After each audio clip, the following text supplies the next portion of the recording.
Hi, everybody. First, I'd like to thank Dr. Josh Snodgrass for inviting me to talk to you all about my work today.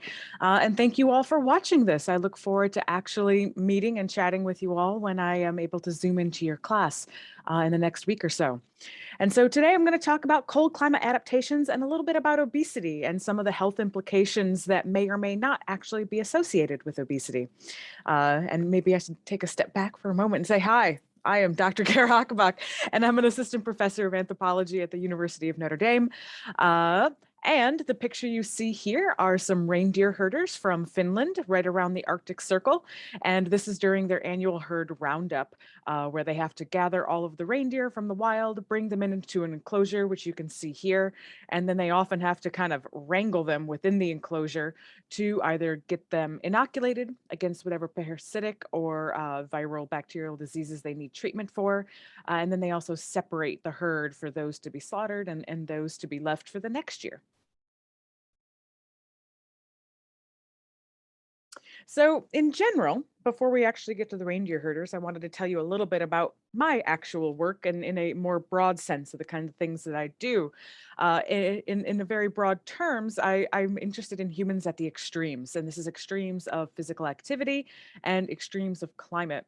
And my dissertation work took me to, of all places, the Rocky Mountains, so extremes of high altitude as well as climate, where I followed folks for 3-month-long trips that covered different seasons. So I had folks in spring and summer, as well as fall and winter, and I was looking at their energy expenditure. So how many calories they expend on a day hiking 20 miles at altitude and in the various temperatures they were in. But I am also interested in extremes of physical activity, which applies to the work in the Rocky Mountains as well. But there are times where I just work with folks who are undertaking what seem like just absolutely maddening amounts of physical activity. And so the people you see right here are those who took part in Race Across the USA, which was a foot race where they ran a marathon a day every single day for 140 days as they physically ran across the continental United States. And then I also work with other types of athletes. So I've worked with hockey players. So this is at Grand Valley State University where I had my first ever position. And all of the smiling students you see in the stands were my collection of research assistants helping me to calculate how much time each player was spending on the ice. So each student was assigned a hockey player and they had a stopwatch and they had to click on and off each and every single time their player hit the ice. And then more recently, my work as I started this has taken me to Finland. My work in Wyoming told me that I really like being in the cold far more than I like being in the heat. And so it became right. How do I develop a field site in a cold climate location where they were also willing to work with me? And this is a picture of me at the Utsioki River doing some ice fishing. You don't actually get to see the fish, sadly, but I am smiling under the baklava because I caught a fish. I was the only one to catch a fish that day, but the fish was only about, I don't know, 4 or 5 inches long, and it was immediately fed to the family cat of the folks that I was with that day. And so another kind of in general is I like looking at humans in extremes in a couple of different contexts. So the first one is one of an acclimatization context. And acclimatization is how your body will adjust to the environment that you are exposing it to at any given time, which means an environment that you were not born into, but an environment that you moved into, whether for a short period or potentially even a long period of time. And so the folks I worked with in the Rocky Mountains, this applies to them. With the exception, I think, of just one person, none of them were born in and around the Rocky Mountains. They were all from the East Coast or the southern United States. And so being at high altitude was a very, very new thing for them, or being in extreme cold was a very new thing for them. And their bodies undergo a whole bunch of changes during the initial couple of weeks in these environments in order to better cope with the environmental stresses they're dealing with. And so I won't be talking anything about this, although I'm sure Professor Snodgrass has at some point maybe mentioned these kinds of things. But as with the Finnish reindeer herders, I also like talking about adaptation. And that is where folks who have been and ancestrally been living in a location for a very, very, very long period of time have developed adaptations. So things that don't change rapidly in any way, shape, or form to their extreme environment. And so for the Finnish reindeer herders, it is extreme cold. How have they have adapted over generation upon generation upon generation to cope with this? And those are things that I will be talking about today. But I also like to apply it to the past, to the fossil record. And so this is where Neanderthals come in. Neanderthals were a cold climate population. I believe they were no different species than anatomically modern humans, which you all may or may not have gotten into. But they lived in really harsh, cold environments without all of the amazing technology that we have today. They did have some. They had clothes and they had fire, and they had shelters to get out of the extreme cold. But what sort of physiological and anatomical adaptations did they actually have? And what can we learn from cold climate populations today that can help us inform what Neanderthals may have had by way of adaptation? And then I also like to apply it to modern humans, the here and the now. What sort of different things can we learn by looking at human population variation about, say, the global obesity epidemic that is continually on the rise right now? And cold climate populations actually might have a lot to add to that conversation. And we just need to get a lot more data and a lot greater understanding of the broad range of adaptations that might be important among cold climate adaptations, not just for the cold, but also for the obesity epidemic. And unfortunately, we don't know a whole lot about cold climate populations. There's a much greater focus on temperate and equatorial regions globally when we look at things like energy expenditure or physical activity levels, or really honestly, any big anthropology or evolutionary biology uh, work done among humans is done among temperate and equatorial regions. And much of the work on cold populations that has been done is rather outdated. There was a lot of work in the 1930s through 1950s, and then there was just kind of this drop off, except for a few notable exceptions, your professor being one. And very importantly, an important part of this is that we don't actually have a lot of work done among cold climate populations that are also highly physically active. And so you can see how I'm building this up with the reindeer herders to get to that point where they are an extreme cold population, but they are also one that is very, very physically active. And so this red little rectangle here kind of designates where we have a missing amount of data. We have missing populations represented in what we understand with mean annual temperature, so how cold a place is, and then how physically active is. We do have a handful of high physical activities and extremely high temperatures, but you can see as we get to the lower mean annual temperatures, those data points really, really drop off, and we don't have a lot of representation, and we have no representation at higher levels of physical activity. And so sorry, sorry, Josh, that I ended up doing a screen cap right as your eyes were closed. But you did a wonderful job of talking about the indigenous Siberian population, and you and Dr. Bill Leonard and Dr. Stephanie Levy are some of the main exceptions to this idea that we don't have work done among cold populations. We do have some, just not a whole lot, and you all have been doing the bulk of the work. And you did a great job setting up what I would be talking about today, and we're going to see a lot of very similar themes running from your work into mine. So that'll dovetail nicely. And so let's actually talk about the reindeer herders and where they are and what they do and what's going on there. And so our work, and I'll use our, because I'm about to introduce my research team, focuses on reindeer herder biocultural resilience in a cold, changing Arctic. So when you hear Arctic, I'm sure you understand that, yeah, obviously it's cold. It's at the Arctic Circle. It's going to be cold, but it's also undergoing some major, major changes due to climate change. And we are seeing rapid warming and some more extreme weather events that are drastically affecting the landscape and the occupation of some folks, especially the reindeer herders and fishermen in Finland right now. And this is true for all of Scandinavia and honestly true for all of the Arctic Circle. And so here is a map, and here's Finland, Helsinki, which you might, oh, go back. Helsinki, which you might be more familiar with, is right down here. Rovaniemi is where I'm based out of, and that's, you can see basically right on the Arctic Circle. And then you have Sweden, and then you have Norway, and then Russia is over here to the east. And then there's a zoomed in of Rovaniemi and the area within which I worked, and all of the labels that you see here. These are the different reindeer herding districts that I worked with.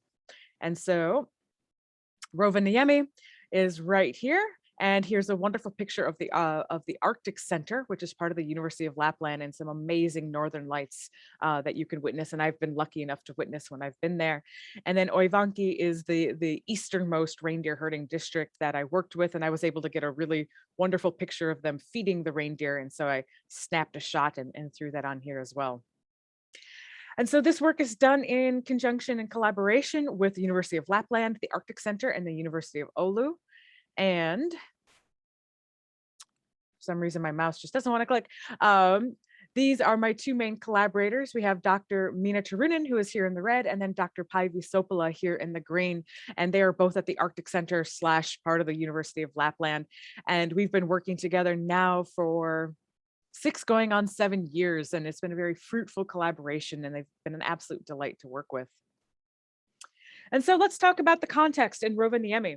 So as I said before, Rovaniemi is at the Arctic Circle. They claim to be the home of Santa Claus, and this is very, very clearly important, but it's also something that they advertise and use as tourism, of which there is a whole lot of tourism in Rovaniemi, which I'll get to in just a moment. But it's also really important to understand that there is excellent infrastructure, and this is true for the majority of Finland. They have excellent infrastructure and access to services and amenities. Things definitely get more remote as you go north and even as you go more east. But overall, it is an industrialized country, and it's got socialized medicine, which I have been fortunate enough to experience there when I had a bit of an emergency. Yeah, so for Rovaniemi itself, the tourism is the main thing. So Rovaniemi is the northernmost main airport in Finland, and it becomes kind of the hub for people to fly into Finland and then travel north either via train or bus to some of the large ski resorts that you have going on in Finland. But they will also do reindeer tours, they'll do Northern Lights tours, there's a Santa Claus village, all of these things.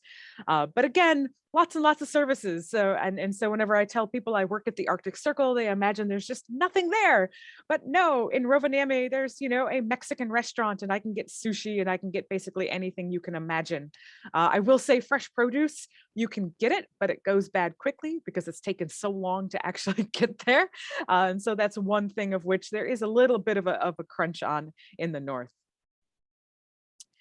And so what is it actually like there? What is the weather like? So it's kind of a continental climate where you can have an extremely cold and long, dark winter, but the summer is beautiful and strawberries are in abundance. People do lots and lots of strawberry growing as well as blueberry. And so there is a growing season, but a very short growing season. And then, of course, the hardier root vegetables and things like that definitely come into play all the time. So the mean annual temperature is roughly 1 degree Celsius. So, for the average, that's not terribly warm. And in the winter, it gets much, much colder with a negative 11 degrees Celsius. And that's just the average. There have been some extreme events where they've had it down to like negative 40, negative 50 degrees Celsius. So it can be quite, quite cold. And then the summer mean is roughly 13 degrees Celsius. And that's just wonderfully, wonderfully pleasant. Snow in this area begins in mid to late October to November, and it usually doesn't melt until late April or early May. So I know things are different in Oregon compared to where I am in South Bend, Indiana, but typically we'll get a snowstorm, and then a few days later the snow will melt, and then it happens again, more snow, more melt, back and forth, back and forth. That's not what happens here. Once it starts snowing, it doesn't get warm enough for that snow to melt at all. And so it just keeps accumulating and accumulating and accumulating. And you can see that here. This is a picture of kind of the main drag of Rovaniemi. And this is technically a thoroughfare for people walking, but it is also covered in extreme compact snow that people just walk on because at some point you can only clear away so much. And that's true for the roads as well. The roads are just kind of permanently covered in this compact snow throughout all winter until you get into April or May when things finally start melting. And you see that snow build up over and over and over so that there's these giant banks of snow. And when you get into the more forested areas, it kind of takes on this claymation Christmas sort of look, it's very peaceful, at least for me. It's extremely peaceful and really, really pleasant to be there. But because they're at the Arctic Circle, they also deal with drastic changes in sunlight, which, you and I deal with that as well. But at this point, my colleagues are actually just telling me they're getting less than 6 hours of daylight right now, and at some point they will have no daylight at all. Part of the field work I did was in January, and at that point they were getting maybe 3 to 4 hours of daylight, and it was increasing every single day I was there. And so it's very, very interesting to be a part of that environment. And then the opposite is true in the summer, and you can see Santa here in the summer picking leaves off of some sort of tree. I have no idea what he is doing. I will be honest and say I pulled that one from the Rovaniemi tourism website. This is great.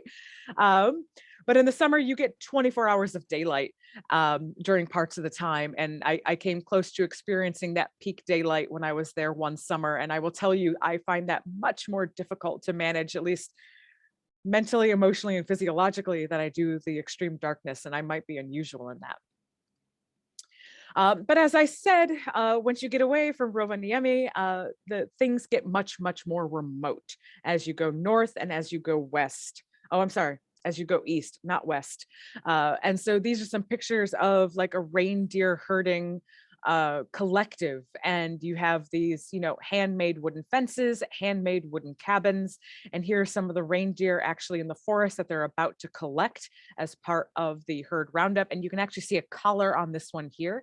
They will collar and tag their reindeer. They're often wearing a GPS unit to keep track of them in the wild, or if any of the herd get lost. And so that's one thing to be aware of, that, when I say reindeer herding, it's rustic to some degree, but it's also, highly advanced and highly modernized. And so I want to dispel a stereotype that because these are reindeer herders, it means they go without any and all technology. Oh no, they include any and all helpful technology they can to make their lives easier and their occupation more successful. And then here is a road that is on the way to Ivalo, which is much more north, about 4 hours north of Rovaniemi, maybe a little bit more, depending on the conditions. And you can see that it's just like extensive boreal forest and lots of extensive snow cover. And as I said before, once the roads are covered with snow, they stay covered in snow the whole time. And then this is the home of one of my colleagues and collaborators, Terhi Vuahalamaga, and she and her family are reindeer herders. And this is again just to show that they have the amenities. Like these reindeer herders, there's always these idea of people who take part in traditional activities are kind of these frozen in time and never advancing individuals, and that's just not true. It's a horrible and racist stereotype, honestly. They have infrastructure, they have electricity, they have hot water, everything. They've got a sauna. There's a sauna in like every damn house in Finland, which is quite nice. But yeah, so that is the more northern part of Finland that I've been working in. And so what about the health? So I know this is an evolutionary medicine course, and so I wanted to make sure that I touch on the health aspects of things, at least to set up what health looks like in Finland. So Finland is no stranger to the increasing rise in obesity, and they're seeing it just like just about every single country on this planet. But interestingly, globally, they have one of the highest rates of cardiovascular disease or coronary heart disease.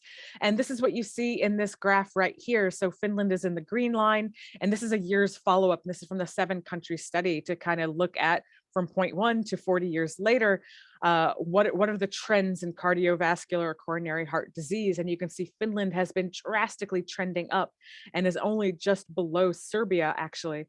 And so there was some thought that there was a genetic predisposition in Finland for coronary heart disease. However, there is a trend down, and this has been it seems to be the trend is in response to a massive push to reduce saturated fat intake. Again, there are always multifaceted reasons why there are things like cardiovascular and coronary heart disease, and saturated fat is likely only just one part of that. Uh, and this is to kind of look at kind of overall mortality of what's going on in Finland. And this is from the World Health Organization. And you can see that cardiovascular disease makes up 40% of the causes of death in Finland. That's almost half. That's a huge amount. And cancers are coming in at just under a quarter, as well as other non-communicable diseases. Interestingly, and I do find this actually quite interesting, diabetes is at 1%. And so even though we are seeing this population trend of increased obesity and increased body fatness, we are not seeing a proportional increase in other comorbidities with obesity, such like such as diabetes. And so let's talk about the reindeer herders. So in Finland, there are roughly 7,000 herders, and those 7,000 herders manage roughly 200,000 reindeer. The size of the reindeer herding collective is going to depend on that individual collective. So you have some very small, and you have some very large reindeer herding collectives. For the reindeer herders, they are made up of Sami, who the Sami are the indigenous population, indigenous to basically all of Scandinavia. And so there are Sami from Norway, Sweden, Finland, and into Russia. And there are also non-Sami reindeer herders. And so Finland is a little bit different than, say, Sweden, where Sweden says only Sami individuals can partake in reindeer herding because it is a traditional Sami occupation. But Finland allows both Sami and non-Sami, and that is true for Norway as well.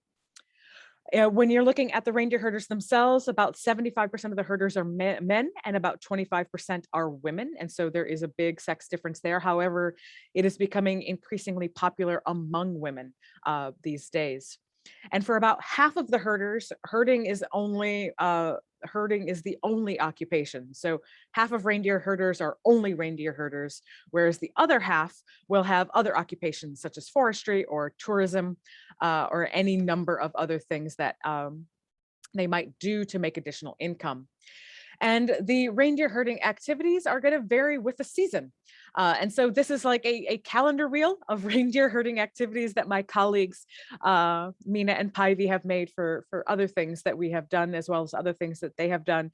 And if we start, say, here in January, we have kind of the mean monthly temperature and then the main things that they are doing. So throughout the winter, one of the main things that herders have to do is supplemental feed the reindeer in enclosures and possibly in the field. And this is something that's relatively new to reindeer herding. There used to be enough reindeer used to be able to eat lichens and kinds of grasses under the snow. They'd be able to dig through the snow and get to the lichens. However, because of climate change, we've seen an increase in the number of icing events happen in Finland. And when there is a layer of ice on the snow, the reindeer can no longer like dig through to get to the lichens. And so herders are having to supplemental feed their reindeer from basically December through March. And that'll depend a little bit on the weather. If things warm up sooner, then they won't have to do it for quite as long. And then come May is the calving season, where all the female reindeer, are also called dames, will give birth. And so the reindeer herders will want to be around there to reduce predation. They have wolverines in Finland, and wolverines cause a whole lot of trouble for the reindeer herders. They kill a good number of reindeer every year. And they will also want to do the calf ear markings a little bit after that takes place. And so in June and July, they'll do the calf ear marking to identify which calf belongs to which reindeer herding cooperative. And then during the summer, they're going to be making hay or making forage so they can actually supplemental feed the reindeer come winter. And then once you move into October and November, that's when the herd roundups are actually going to happen. And so during much of the summer, the herds are out in pasture, they're out doing their own thing. The herders will only chicken in them as needed, but for the most part, they're on their own. And then come fall, they kind of get gathered in. They will earmark any deer that have been missed during that time. They'll return errant reindeer. If a reindeer from another cooperative shows up, they will take that reindeer to the cooperative it belongs to, which is why they do the earmarking to make sure they know which deer belongs where. And they will also do the meat processing during this time. So they'll gather them all up into enclosures and they'll separate the herd for those to be slaughtered from those not to be slaughtered. They'll keep those to not be slaughtered in the enclosures for supplemental feeding throughout the winter. And then those to be slaughtered do get slaughtered. And then the meat gets processed. And that meat is used for the reindeer herding cooperative itself, but they also sell it. And they will also sell pelts. You can't go anywhere in a tourist area of Finland without seeing reindeer pelts for sale. It's kind of crazy how common it is. And so my work, that's been the kind of context of the reindeer herders themselves, what they do, where they live, and what the climate is like, as well as a little bit of a snapshot of the general health trends in Finland right here and right now. And so the kinds of things I'm interested in are physiologically related, and particularly physiologically related to cold climate adaptations. So I'm interested in resting metabolic rate, which Dr. Snodgrass spoke about before when he introduced the Evenki to you all. I'm also interested in something called brown adipose tissue. And so this is also known as brown fat. And this is a kind of fat that burns only to keep you warm during mild cold exposure. And I'll introduce that in a little bit more detail later on. I'm also interested in total energy expenditure, which is the total number of calories you burn in a day, including all of your activities, resting metabolic rate, all of those fun things. And then cultural coping mechanisms. So, what sorts of behaviors and what sorts of culture has been passed down from generation to generation for better dealing with cold climates? And then I also looked at some basic biomarkers or health biomarkers for this population. And in retrospect, I really wish I had done a whole lot more when I was there. So learn the lesson now that if you do field work, collect everything and anything that you can while you are there, and do not wait necessarily for the question to come up later. If you have the opportunity, take it. So let's talk about the resting metabolic rate, which I'll refer to as RMR in cold climate populations. And so this should be some review for you all from what Dr. Snodgrass spoke about before. This one is literally from a snapshot from his presentation, because I never get a good snapshot from the actual publication itself. And this one has colors, which I always like. And so there are known increases in resting metabolic rate among cold climate populations, as much as 30% above predicted values. And that is what you can see with the graph here to the left. And so the predicted value is what is in the blue hash line. And then what was actually measured among the Evenki is here in the red. And you can see they are trending well above that expected line. And this was also true with work done among Nicole Galloway here, that males, Evenki and Russian, were trending well above the line, but only Evenki women were trending above, whereas Russian women were trending below. And so the trend line, the expectation is 0. That means there's 0 difference between the expectation and then the actual measurements. And then as you go up, that means there's a greater difference. There's a higher measurement than what's expected. And it's been theorized that this increase is due to thyroid hormone. Higher thyroid hormone has been linked with higher metabolic rates, and it is theorized, and we still need a whole lot more data, that cold climate populations have higher thyroid hormone levels that then lead to the higher resting metabolic rates. So the reindeer herders from Finland kind of follow this pattern. They have an interesting and unique pattern. So I measured their resting metabolic rates through indirect calorimetry, and this is part of what's going on in this picture. So this is me, and this is one of the reindeer herders, and he only has one sock on for a reason, because I did bioelectrical impedance where I put little electrodes on the feet and on the hands to measure body composition. So that is definitely there intentionally. And I measured their resting metabolic rates in January of 2019. And to do that, they put on this nice little mask right here. It's got a little headgear bit to attach it to the head. And all of this connects to a unit, which actually you can't see because it's sitting behind the laptop here. And that mask is taking samples of how much oxygen they are consuming and how much carbon dioxide they are producing. And that can be used to calculate how many calories you are burning or the resting metabolic rate. And so these folks lay down for half an hour before I do anything. And then that half hour is over, I put the mask on, and then the measurement lasts for another half an hour to get a nice solid resting rate. They come in without having eaten or had any coffee. And believe me, asking someone from Finland, which has the highest per capita consumption of coffee, I believe, worldwide, to not drink coffee in the morning, that is a massive sacrifice for them. And so they were such good sports to let me do this. And so what I found, and what was really, really interesting, was that only women had high resting metabolic rates in this population and not the men. And even more crazy, women had higher metabolic rates than men, both before controlling for differences in body mass, because men are bigger and resting metabolic rate tends to increase with larger body size. It's a pretty tight correlation, specifically with muscle mass. And as men on average are larger than women, you see higher metabolic rates among men. But that was just not true for my population. The women had higher rates, both absolutely and when you control for body mass.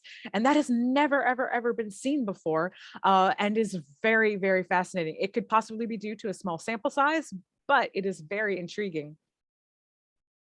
And so this is like that graph I showed you before, where this dotted line is the expectation based on equations. And so each of these labels down here on the x-axis, those are titles of equations for estimating somebody's resting metabolic rate.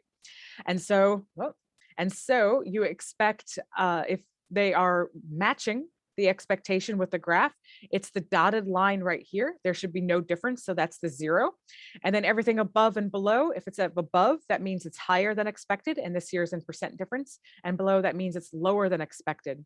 Females are here in the white boxes and males are here in the gray boxes. And you can see that females are all trending well above the expectation for their resting metabolic rate based on their body mass, age, height, all of those things. Whereas males are tending close to that line, if not below that line. And so we have a very different pattern going on between the sexes among the reindeer herders, at least with the data that I have. And so why?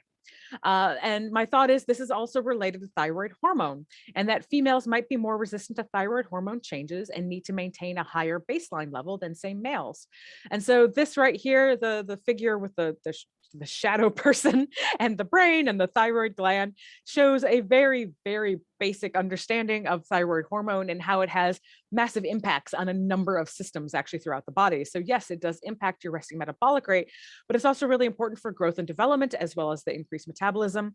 And for females, it becomes particularly important during the very early stages of pregnancy. And so what we have here are maternal thyroid hormones at different stages of pregnancy. This is at 10 weeks here, and this is at 20 weeks here. And you can see this sharp incline in T4, which is a version of thyroid hormone. We don't have to get into what that is, which then maintains throughout the first and second trimester of the pregnancy, because thyroid hormone is needed for the growth and development of that fetus, because they're generating new tissue. Mom is generating new tissue, and thyroid hormone is needed to generate that new tissue. And so we have a couple of things that might be going on here. Like, it's understood why females need high thyroid hormone to maintain a good pregnancy, but why is it well above expected? And I think that has to do with cold climates, that this population over time has adapted to have high thyroid hormone levels, and that perhaps for there to be a successful pregnancy, that thyroid hormone level has to maintain a higher level to begin with, as opposed to, say, a temperate climate population. But what's going on with the men? Why are we seeing kind of resting metabolic rates all over the place, whether they're at expectation or even below? And that's, again, I think might be related to climate change. So Finland has been undergoing rapid warming for the past 50 to 100 years. There's been documented warming, and we have seen that happen. And so there is likely reduced cold stress pressures on this population, such that you might not need a higher resting metabolic rate anymore. And that is also not just due to climate change, but also better technology for staying warm in cold climates. They all have indoor heating and they all have amazing clothes when they do go outside. All of these things still exist, but there might be a confluence of things going on with climate change and improved technology, where there is no longer that cold stress pressure, and men do not have that dual burden of pregnancy and thyroid hormone the way women do. And so we might see a resistance to change in thyroid hormones, because that thyroid hormone is still needed for a successful pregnancy. And anything that disrupts pregnancy is something that will be selected right on out, or at least very, very slow to change, because that does endanger population success over the long term. And so a future direction here is to include more female participants with a greater number of resting metabolic rate measures, and include thyroid hormone measures as well. So let's move on to the next thing. Then I'm going to take a drink of my tea. Brown adipose tissue and non-shivering thermogenesis. So I'm sure you have all experienced shivering at some point in your life, where you start shaking when you're cold, and that's due to really, really small micro muscle contractions, which is a super inefficient way to generate some extra heat, but honestly not a whole lot of heat. So shivering is not great for keeping you warm in the long term. Brown fat seems to be a little bit better. And so, like I said, brown fat is a type of tissue, fatty tissue, that burns only to keep you warm. So you would not burn off your brown fat if you went and, ran a marathon. Your body would preferentially burn other fat. And there's a reason that there's a picture of a very, very fat bear here. I'm not sure if any of you are fans of Fat Bear Week, which happened about a month ago at this point. But the National Park Services takes pictures of their bears in spring, and then again in fall, right as they're getting ready to go into hibernation. And you start in spring with like these super scrawny bears, into fall where they've put on like hundreds of pounds of fat to be able to survive the winter. And some of that fat is brown fat. And so when they hibernate, that brown fat is going to burn to keep them warm. So among humans, we have known about brown fat among babies for quite some time. And the yellow shadowed areas on this like necklace looking baby, it's a little creepy, but it's the picture we have. The yellow shadowed areas are where brown fat is located on infants. And you can see it kind of goes over the major internal organs. So over the chest where the heart is, down the back, and then very specifically spots right over the kidneys. And so infants, when they are born, they have like no ability to keep warm themselves. They don't have a good thermoregulatory mechanism. They don't shiver, for example. And so brown fat is what we thought was this kind of holdover to keep them warm until they are able to better develop the muscles and the ability to shiver and regulate their own temperature. And it was thought that once babies burned through this brown fat, that was it. There was no more. Adults would never have it or put it on. That's done. However, in the past 15, 20 years, we have learned better. And interestingly, we learned it from looking at studies among cancer patients. Folks were looking at how cancer was using up glucose in the body to basically feed a tumor and make the tumor grow bigger. And so they injected these tagged forms of glucose into their patients. And then they did a couple of different scans to see where that glucose was being used. And after a while, they noticed that people in I believe it was an fMRI machine, they kept on lighting up right around the shoulders, what we call the supraclavicular region. So here and along some of the major blood vessels. So this would be where your aorta is, and would be where your inferior and superior vena cava are, as well as near your kidneys. Your brain uses tons of glucose, by the way, so that's completely normal and completely expected. But seeing symmetrical glow of where glucose is being used was a flag. Like, this is not cancer. Cancer is not going to grow a symmetrical tumor, technically two symmetrical tumors on your shoulders. That's just not how that works at all.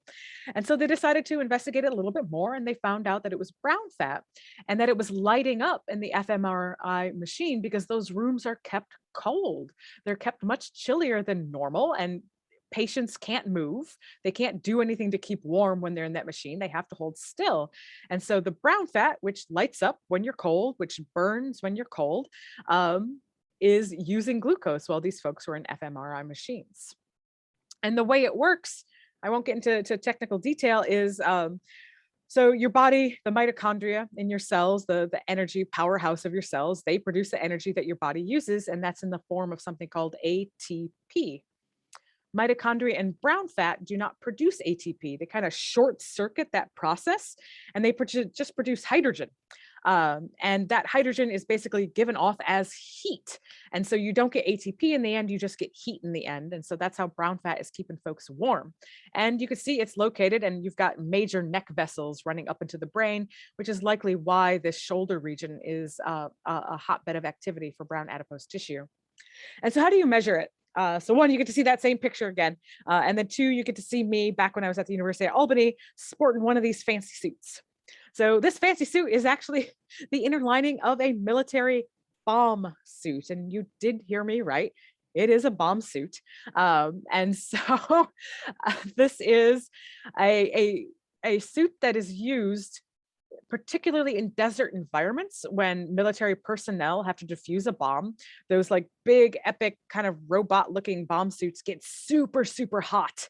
And so they wear these kind of inner lining suits because it helps cool them down.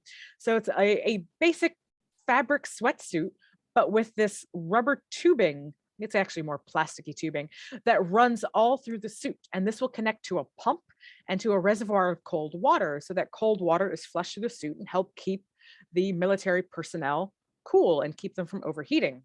For me, that means I get to control cold stress participants to see if they have brown adipose tissue.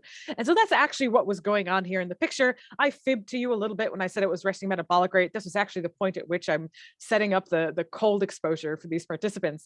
So they would do that whole resting metabolic rate measure that I told you about.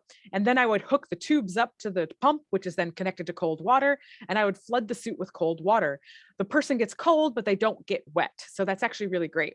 And while they are actually undergoing this cold stress, I'm still measuring their metabolic rate because we anticipate a higher metabolic rate with brown adipose tissue activity. And then I'm also taking thermal images. And so that's what this camera setup is here. And it is pointed to their shoulder, the supraclavicular region right here on them. And so I'm looking for a difference in temperature. And then I also take a picture of their sternum where there is no brown fat so that there's a control site to see what the temperature is where I know there to be brown fat versus one where I know there to be no brown fat. And so this is again the zone. I'm about to show you thermal images, which can be a little bit hard to orient yourself to. And so this is the real image. And this is actually me in the suit. I was doing this for my graduate student. So this is my eye. My feet are kind of going into the screen, and there's my hair. And this is the top of my shoulder. And this red circle is indicating where the thermal images are aimed. So this is a thermal image you will actually see, and then the sternum. And so this is at room temperature. And so this is, again, this area here, this little hashtag right here lines up to about this part of my shoulder. And you can see the temperature at the shoulder at room temperature is about 26.5 degrees Celsius. And then this is the sternum. This is the person's neck, and then the head goes into the screen and the feet are going kind of down and out of the screen.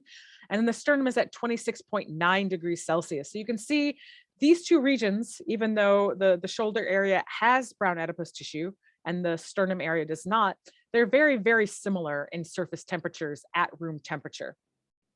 But then you cold expose, and you get a very, very different literal picture, as well as kind of the figurative picture of what's going on. So you see an almost 3-degree increase in temperature at this shoulder region. It is the same region. These blue wavy lines that you see, that's actually the cold water running through the suit. So you know they're cold exposed and everything surrounding is cold. But right here, you have a very high temperature at 29.6 degrees, whereas the sternum, you still see the cold water running through. It drops almost 2 degrees. And so this is an indication, this is a thermal imaging indication that brown adipose tissue is there and is active and is keeping this particular area warm.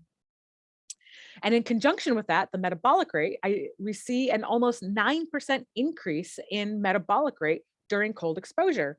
And so you might be saying, hey, wait, Dr. Ocobock, what about shivering? Are they shivering? Because that would increase metabolic rate too. And yes, you were absolutely right. They would increase their metabolic rate if they were shivering. However, they weren't shivering. We were very, very we are very careful about making sure our participants weren't shivering. The water is not as cold as you might think. It's only about 60 degrees Fahrenheit.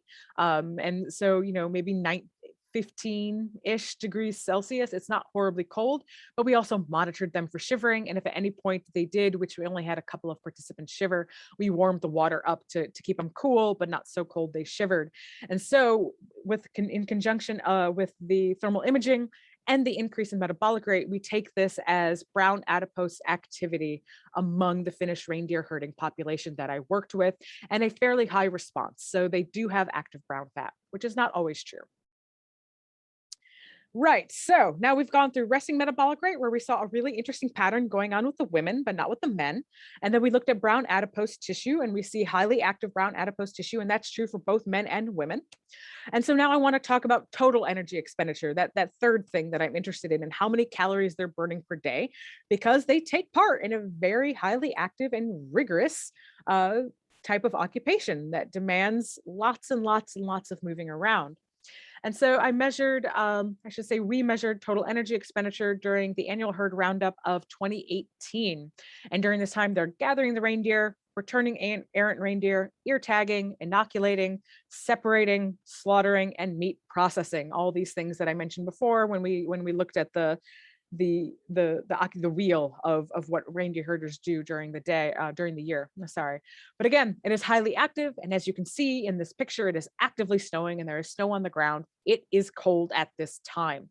And so an expectation is that because they're highly active, they're going to be burning a lot of calories. In conjunction with a very, very cold climate, they might be even burning extra calories on top of that to stay warm. So we anticipate really high levels of total energy expenditure. And again, that is the total number of calories per day. And well, that's kind of exactly what we found. So we measured their total energy expenditure for 6 to 14 days during that herd roundup period. We used the double labeled water method and the flex heart rate method. And feel free to ask me about those things during your class when I actually come and zoom in. And on average, they were expending over 4,100 calories per day. So over 4,000 calories per day. That's more than twice what the average American expends on a day-to-day basis. And their physical activity level, which is their total energy expenditure divided by their basal metabolic rate or resting metabolic rate, was at around 2.3, which got me right to where I needed to be to fill in that unknown box of that graph I showed you early on. And we actually see really good agreement between the double labeled water method and the flex heart rate method, which is not always the case. In my previous work done in Wyoming, the flex heart rate method actually way overestimated total energy expenditure at anything above 3,000 calories per day. And that wasn't true for the reindeer herders. And so we have very good agreement for the two methods. And you can see men were expending more than women at this time. But what they were eating. And so I'm always curious about what these folks are eating. And I will say that one, they were not eating much. And this has to do with the context of the herd roundup. This is not going to be typical for them year round. The herd roundup is a particularly intensive period of work for them. And they can be working like 20 hours a day. I kid you not. We met with one herder at like 3 a.m. at one point so he could pick up his heart rate monitor, because that's when he had free time and he was literally going right back to the slaughterhouse afterwards. So they are incredibly busy, and as such, they don't eat a whole lot during this time. And so they were eating around 1,800 calories per day, which is way less than what they were burning, as you saw with the total energy expenditure measurements. And so the WHO recommendations for dietary intake is around 45 to 65% carbohydrates, 10 to 35% protein, and 20 to 35% fat. And what we find with the reindeer herders is they are on a bit of a higher end with protein and a way high end on fat with low carbohydrate intake, at least relative to the WHO recommendations. And the actual dietary makeup of what are they eating to get this macronutrient content is actually dependent. The women in this study ate more convenience foods, so smoothies and tacos and burgers and things like that, whereas the men in this study tended to eat more traditional foods, so lots of reindeer meat. There is also the confounding issue that the females in the study tended younger and the men tended older. It's just part of the skew with reindeer herders in Finland right now, that there are not many women to begin with, and many of those who are reindeer herders are on the younger end of things. And so I don't know if this is a sex difference or if it is an age difference, kind of a cultural difference that way, but that is something that we are looking into for future work. And so we know how much they're expending and we know how much they're eating, but how does this compare to other populations? And so herders have high total energy expenditure. You can see them in the red X's and O's here. The males are in the X's and the O's are the females.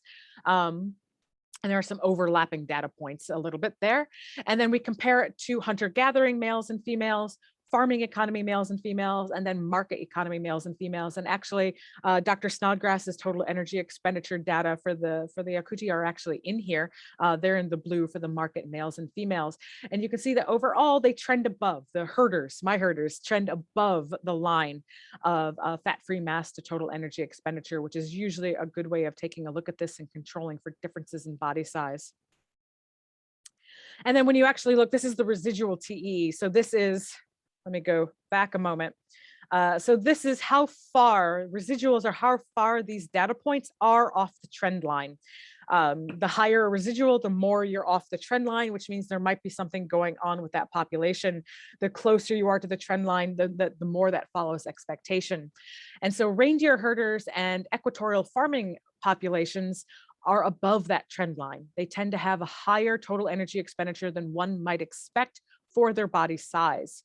And that is true. And it is higher, significantly higher than what we see for market economies and for the hunter-gatherer population, of which we only have the Hadza included in here.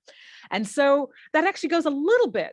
It matches expectation and doesn't match expectation. So it matches the expectation because there was a high total energy expenditure among the herders in this population. But it ended up being very similar to equatorial or hot climate farming economy populations.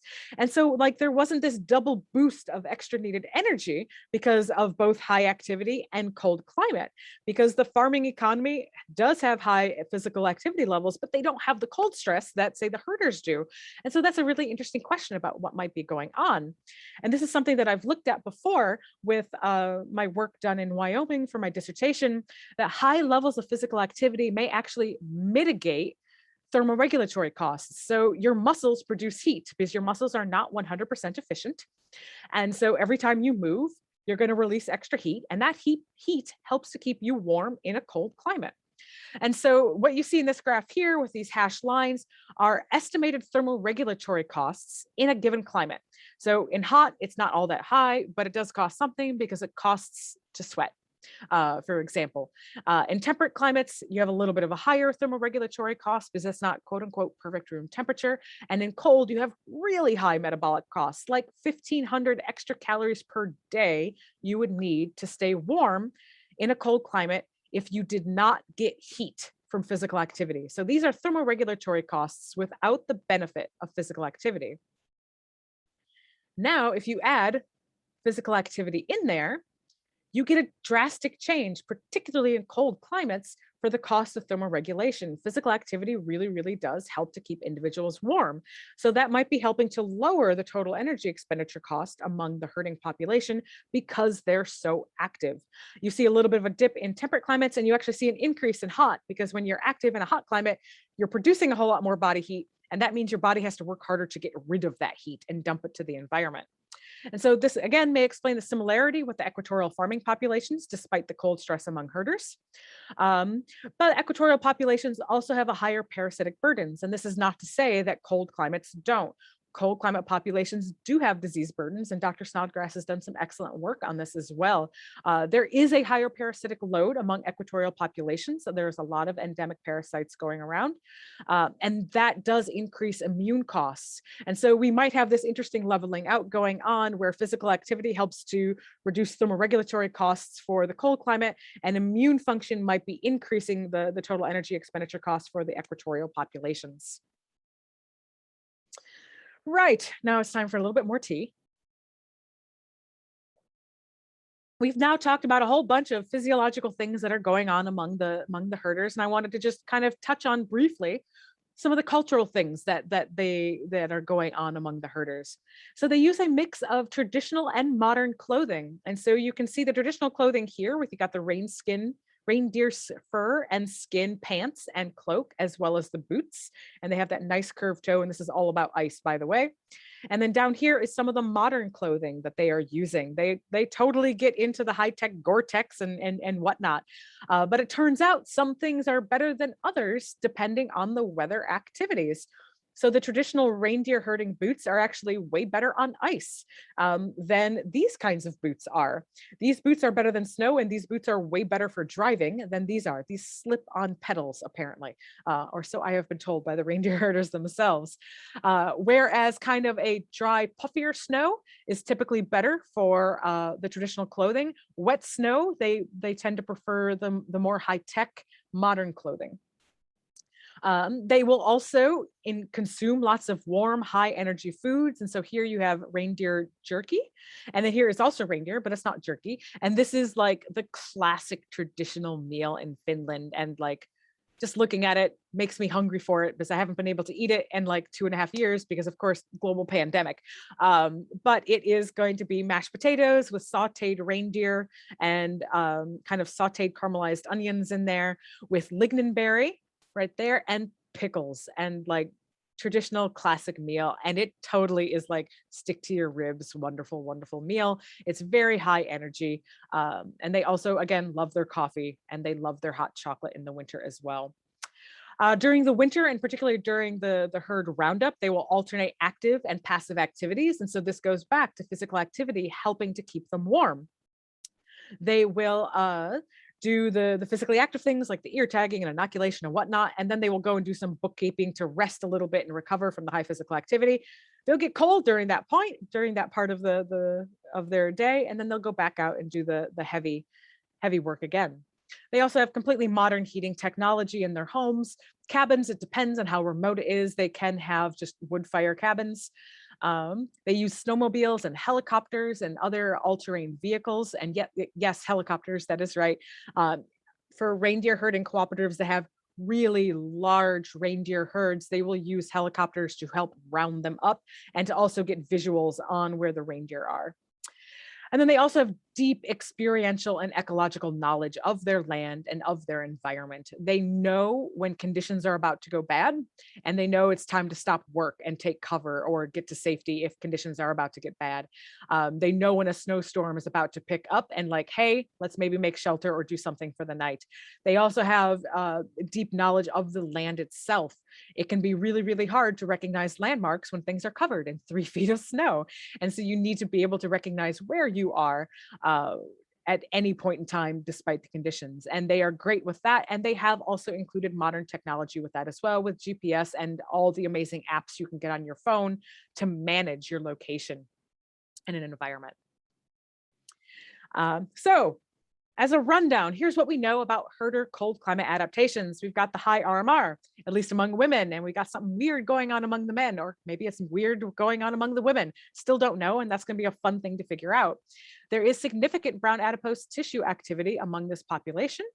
We have high total energy expenditure and high physical activity levels, but this is just during the herd roundup. I need to be able to go back and take some seasonal measurements to see if this is true year round.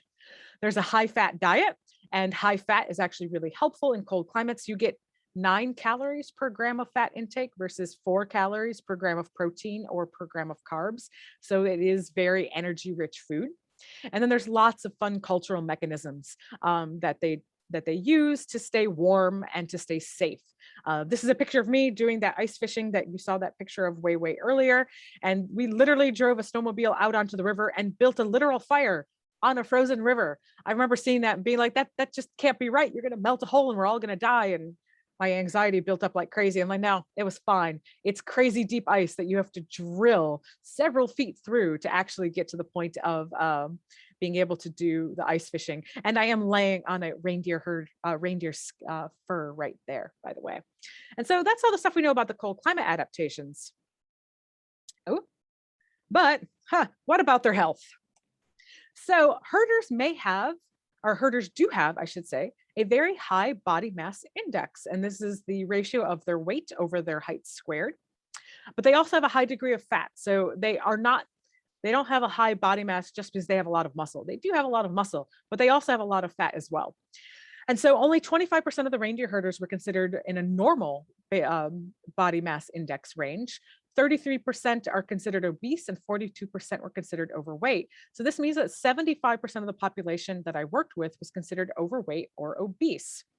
And when you see those numbers, you automatically kind of attach some health things to it. So you would anticipate high levels of diabetes, high cholesterol, high resting glucose or fasting glucose, which would be related to the diabetes, high triglyceride levels, low HDL, the good cholesterol levels. You associate all these comorbidities with a high degree of overweight and obesity. And so we measured glucose, total cholesterol, HDL cholesterol, LDL cholesterol, and triglyceride levels. And we did this through whole blood draws as well as through the cardio check, which is the point of care device, and gives you like immediate outputs, which is really great because we could give the reindeer herders their numbers automatically. And if there was a red flag, we could let them know to get that checked out as soon as possible. And so we have this set up because, I'm just gonna like pull the rug out from under you here now. We have it set up to expect like crazy unhealthy numbers for blood biomarkers. But that wasn't the case. Let me move my thing down so you can see. So we expect their cardiometabolic health to be poor, but it kind of doesn't look that way. And this is a small sample size. And so it could just be sampling error. And I might be, completely wrong about what I'm going to tell you, but their cardiometabolic biomarkers are largely within the normal range. And so in this graph, the normal range is indicated by red. So this is the normal range for glucose levels. And for total cholesterol, you want to be at this red line or lower. HDL, you want to be at the red line or higher. LDL here and below. Triglycerides here and below. And you see that largely the reindeer herders are within the normal range or doing really, really great. So they have excellent, excellent HDL cholesterol. And in speaking with my colleagues, they think this has to do with the fact that they are consuming wild reindeer meat, or mostly wild, not fully domesticated reindeer meat, which tends to have really, really healthy, a good amount of HDL cholesterol. They also consume a lot of fish. There's a really strong fishing tradition in Finland as well. And so you have all these sources of really great HDL cholesterol. And that high good cholesterol could be driving some of the higher end of the total cholesterol as well. But again, the average within this population is in a great range for all of them. And this is true for the more unhealthy forms of fat, or lipids, I should say, is LDL cholesterol is well below the normal, as are triglycerides.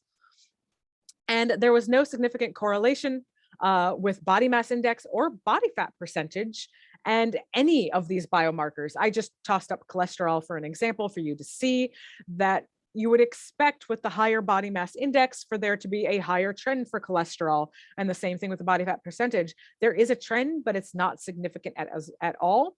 And there was also no difference between the men and the women in this population. They all had very similar levels for their different blood biomarkers. So why? What in the world could be going on? And this is where Kara, Dr. Ocobock, whatever you care to call me, is putting together a couple of different theories. And this is untested, and this is something that I want to put together a commentary for, actually, so I can get some feedback on it to see what's going on. So we see a mosaic pattern of cardiometabolic health indices as they relate to BMI and adiposity among indigenous cold climate populations. And so this was seen among the Yakut of Siberia with work done with Stephanie Levy, Dr. Stephanie Levy over at Hunter College. And she saw high cholesterol levels, although that typically seemed to be associated with the high HDL, the good cholesterol, but like great glucose. But they also had high blood pressure measures. And then the Finnish herders I worked with, they have great glucose and they have kind of high cholesterol, but it's still mostly within a normal range. And that is likely mostly driven by the high good HDL cholesterol. I do not have blood pressure measures, but that'll be a thing that I do in the future. But again, we have, this mix with the cholesterol and the glucose, but again, they're overweight and obese. This could be explained by maybe they're just not old enough for us to see the negative impacts of high adiposity, high body fat. But there are plenty of studies out there showing that we see the impacts of high body fat at pretty early ages, even among children. And so there might not be good reason to expect that age is the driving factor here. We also had folks in their 60s partake in this study as well, and age did not correlate with BMI, obesity, or any of the blood biomarkers. And so there might be this thing where cold climate populations, at least those who take part to some degree in more of the traditional activities like reindeer herding and a traditional diet, there isn't this like good fit with high BMI equals poor health. That doesn't seem to necessarily be the case, especially at the individual level. And the potential reasons are three that I want to go through. One is the fit and fat phenotype, one is physical activity levels, and one is cold climate adaptations. And I have this idea that all three might be at play among cold climate populations, and particularly maybe among the reindeer herders I work with. So the fit and fat hypothesis is also known as the metabolically healthy obese phenotype. Metabolically obese phenotype. And this is to say that you can have a high BMI and possibly even high fat, but not suffer any of the comorbidities normally associated with high fat and obesity. And so this is some work done by Guo and Garvey in 2016, looking at over a 20-year span, people who are lean, overweight, and obese, and they categorize them in metabolically healthy, suboptimally metabolically healthy, and then metabolically unhealthy. And so what we find is, so the solid lines are the metabolically healthy folks of lean to overweight. Sorry, Google Slides sometimes gets real picky with me. So you see metabolically healthy with lean to overweight is in the solid lines, and then metabolically unhealthy with the hashed lines here or the dotted lines from lean to obese as well. And what you see, at least within this study with Guo and Garvey, is that your metabolic health is far more important for determining whether you get coronary heart disease than your BMI alone. And so you see obese individuals who are metabolically healthy and are right in line with the lean and overweight metabolically healthy individuals. Whereas in here, you see lean and individuals, which are the blue, there we go, who are metabolically unhealthy and have a much greater percentage of these folks showing up with coronary heart disease. We see the same kind of thing with stroke. And then we see the same kind of thing with overall survival and mortality, that if you are metabolically healthy, it doesn't seem to matter with this study whether you are obese or not. And so I also don't want to give the impression that being obese is fine and healthy. It might not be. What I am saying that obesity does not predetermine that you will get X, Y, and Z disease or comorbidities. A doctor needs to actually do the tests to see where your metabolic health is, and should not just assume that because you are lean, you don't have these risks, or assume that because you are obese, you do have these risks. The actual work needs to be done to determine it. And then we see the same thing with, more or less the same thing with diabetes, although there does seem to be an increased incidence of diabetes among metabolically healthy obese individuals, but it's still well within line with the other folks. So that's the one thing going on, is this metabolically healthy obese phenotype, that there just might be some sort of genetic and environmental correlation going on that protects them from the comorbidities typically associated with obesity. The other one is physical activity. Physical activity has been shown to mitigate any potential negative impacts of having high body fat and high body mass index. And so these are a ton of graphs. I get it. So I'm not gonna walk you through all of them because they all show more or less the same thing that's going on. And this is work done by Lee et al. 2005. CRF stands for cardiorespiratory fitness. And so the solid line is people with bad fitness, and then the smaller dash line is people with high fitness. And they're looking at, over here to your left, looking at the blood biomarkers. So triglyceride levels, HDL cholesterol, fasting glucose, and then systolic blood pressure. And we see people that are highly active with high cardiorespiratory fitness have much better. Oh, and we're looking at waist circumference. So this is how big they are around, and that's kind of a measure of how fat individuals are. That even at the higher ends, that yes, triglyceride levels go up with waist circumference, and then HDL goes down and fasting glucose goes up, all of these things. But there is a shift, like a phase shift, that if you have high cardiorespiratory fitness, it does actually lower the bad sorts of things, the bad measures. And then high cardiorespiratory fitness gives you higher HDL cholesterol. And now that I look at it, I believe that's just the same graph over the second time. I must have copied and pasted, but you get the picture. And then here we have relative risk for high cardiorespiratory fitness versus moderate versus low. And the folks who have high cardiorespiratory fitness have low relative risk for age, and then adjusted for like all sorts of other different measures for cardiometabolic syndrome, which again is showing that physical activity might have this mitigating effect on or mitigating response that kind of reduces the negative impacts of obesity. And here's the thing, is that the reindeer herders have that high level of physical activity. So they might have a metabolically healthy obese phenotype. That could be one component of it, but they definitely have a high level of physical activity. So that could be another mitigating part of this, keeping their blood biomarkers in a normal range. But there's also this potential for cold climate adaptations playing a role. So cold climates, both prehistorically and historically, tend to have populations that are shorter and broader. This is known as Bergman's and Allen's rules, which I'm not sure if you've all covered that in class or not. So we have kind of a cold climate shadow person here. They tend to be shorter and broader, and a hot climate person here. They tend to be taller and leaner. There we go. I'm going to put this graph up now so you can see it. There we are. That when you have greater body fat percentage, you actually have reduced body surface area, and that's good. Low body surface area, so you could think of it as like your skin and what's exposed to the environment, means you lose less heat to the cold. That's great in a cold environment, terrible for a hot environment. And so you basically stretch a person out and give them really long legs and make them narrow so they have very high body surface area. That way they can get rid of lots and lots of heat so they don't overheat. We also see this among Neanderthals here in the blue is a Neanderthal, and then here in the red is an anatomically modern human. And this is the first time this has actually been depicted as women. This is a publication that we had come out back in, oh, I don't know, March or April of this past year. And I'm also very, very proud of it. Where you see kind of short and stout, long and lean. We also see it among other mammals. So this is not something unique to humans, where this is an Arctic fox where you're going to see shorter ears versus a desert fox that has taller ears and very long legs. Again, this is all about surface area. Um, Cold climate populations tend to have higher resting metabolic rates. A higher resting metabolic rate might be protective in some ways, but it also might be associated with that high blood pressure that was indicated in other cold climate populations. Brown adipose tissue could play a really important role. We are learning that brown fat preferentially utilizes glucose, at least in some populations. We're learning that in other populations, it preferentially uses lipids, fats. So all sorts of wonderful human variation.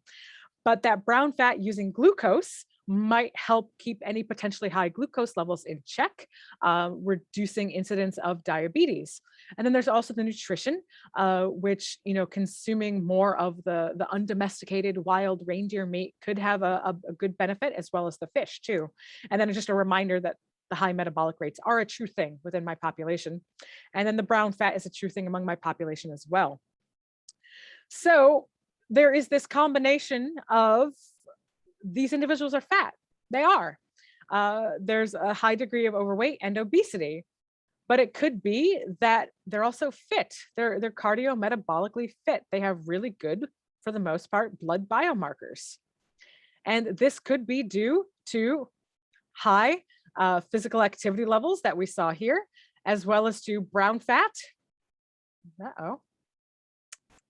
As well as to brown fat, and then the high resting metabolic rates. And so I'm kind of toying with this idea in my mind, and I'm sure that Professor Snodgrass is going to give me some feedback and like, you forgot about A, B, C, and D, and I really hope that you do, that there could be this fat, fit, and cold phenotype that kind of breaks the typical link between high BMI and comorbidities associated with obesity, such as high glucose, high cholesterol, all of these things. But it's also possible that this could be a population in transition. And so, as I've indicated before, climate change is a real thing, and it's been hitting Finland and basically all of the Arctic areas quite hard. We see an increase in mean temperature, shortened snow season, increased number of freeze thaw days, increased number of extremely warm weather events, and an increased number of extreme ice events.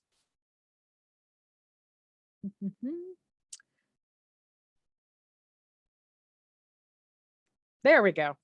And so this is a reminder that we had this weird difference between the men and the women in this population, in that the women had high resting metabolic rates, but the men didn't. So that perhaps at the moment, men are undergoing a transition because they don't have that dual burden of pregnancy and a high resting metabolic rate, because that resting metabolic rate doesn't need to be as high because it's getting a whole lot warmer in Finland right now, whereas women do need to maintain that high level. And so they could be undergoing a transition not only due to climate change, but also due to changes in culture and changes in diet and changes in physical activity. There were periods of time where the reindeer herding occupation was on a major decline, and there has been kind of this resurgence of trying to reinvigorate it and get more people involved, not only in the occupation, but some of the traditional activities, such as learning how to make those traditional clothes. And so we're seeing that on the uptick now. And so that transition, who quite knows what's going on there? But it's also something that we are looking to study kind of moving forward. And so this is a bit of a schematic that I have put in like every grant I have written in the past 3 years, of how I'm trying to organize what might be going on in this population. And it is kind of all centering very obviously around climate change, that we see a unique suite of physiological and even anatomical characteristics among cold climate populations, which I have listed out here, but climate change could be affecting that, as we talked about with the resting metabolic rate. And Arctic environment also impacts that physiology. It also impacts the culture, which impacts the physiology, which impacts the climate change. Things are kind of interconnected in every sort of way. None of these things can be really studied in isolation. And when we kind of look at this as this all-encompassing model of something that we're really interested in, is the resilience.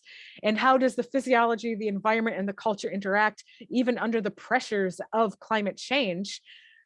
to still lead, hopefully, to a resilient reindeer herding tradition.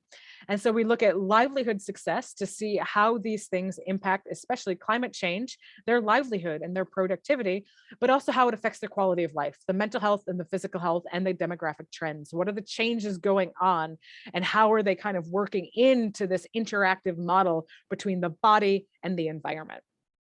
And so that's really where things are going with this work here of really truly trying to incorporate climate change and the impact that it is having on the reindeer herders at the Arctic Circle. And a couple of different of possible feedback loops that I present as examples are, we'll do the one on the right first, that climate change increases temperature, relax cold pressures, which leads to a depressed RMR. And this could fuel obesity. If people's resting metabolic rates are lower and they don't realize it and they keep eating what they had been eating for quite some time, they're going to gain body mass. And there's been a really interesting bit of work done by Dr. Teresa Gilner and Dr. Stephanie Levy looking at this potential feedback loop going on between climate change and obesity, and that increasing obesity rates could feed into more climate change issues. And so that would just make things worse and worse and worse. And then over here, as part of a bit of the behavioral things that might be going on with the reindeer herders, that the climate change is altering the ecosystem, and then the herders have to adjust their practices. And so part of that was having to supplemental feed the reindeer, something they didn't have to do before. So they'd have to increase their agriculture, or they have to increase their tourism to pay for supplemental feed. Both tourism and agriculture can have pretty negative impacts feeding in and fueling climate change. And so this is going to increase the livelihood costs and need for supplemental income, the increased tourism back into climate change. So there are a couple of interesting hypothetical feedback loops that might be going on that are very worthy of study. And so that's kind of the future direction of this work. And with that, I have to thank all of these people because science takes many, many, many villages to do and to do well. I would like to also thank your professor, Dr. Snodgrass. He has always been wonderfully helpful and supportive in my work. And I look forward to chatting with you all when I come and visit your class on the 29th. I hope you enjoyed this.